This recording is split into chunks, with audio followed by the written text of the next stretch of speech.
Welcome back, I'm the cat, and in today's video I'll be showing you guys how I pick and plan colors for my art pieces. So the first thing is you kind of want to cover general info such as for outlines, whether I want to do like the outlines respectively colored to what each one is outlining. Do I want to do solid colored outlines, whether they're black or another color, or do I just want to leave the art mindless? I also ask myself, like, what kind of tone or vibe or warmth do I want to the piece, and how am I going to convey that through the colors? And the final question I ask myself is shading. Is it going to be sharp? Is it going to be blended like I usually do? Or am I just going to leave the colors flat? Next, I kind of go to the sketch itself and label what value I want each section to be, if there is one.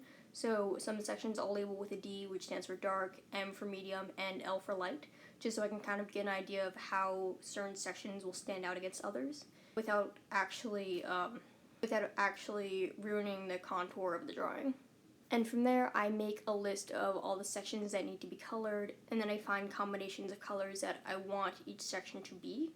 And then I write down my combinations of color in this order. So first it's shading, and then it's my base color, whether it's the shading over the base color or just the shading plus the base color. And if I am doing a different colored outline, I will signify that behind a slash. And just a tip, if you're looking for a color that's similar to one you've already used, just use that first one instead, so it kind of helps keep your space cleaner and creates a sense of unity in your art. And as you can see, I've outlined the markings in red to create a distinction between those and the normal outlines.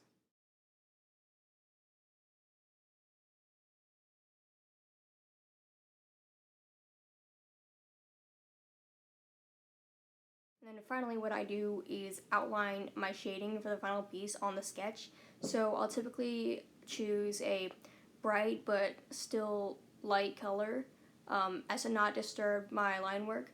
And then I'll sort of just draw over the sketch like where I want my shading to be. So when I go to trace the final drawing, I have that as an indicator. Again, this is just a planning process, not everything has to be exact. Sometimes new things will spring up, and it's okay to be open-minded about letting those things come in because, again, it's art, it's free. I don't want this to be super rigid. Again, this process isn't exactly the same for every piece that I make. It's just, this is the general formula I do for most of my pieces, but again, it depends on media and things like that.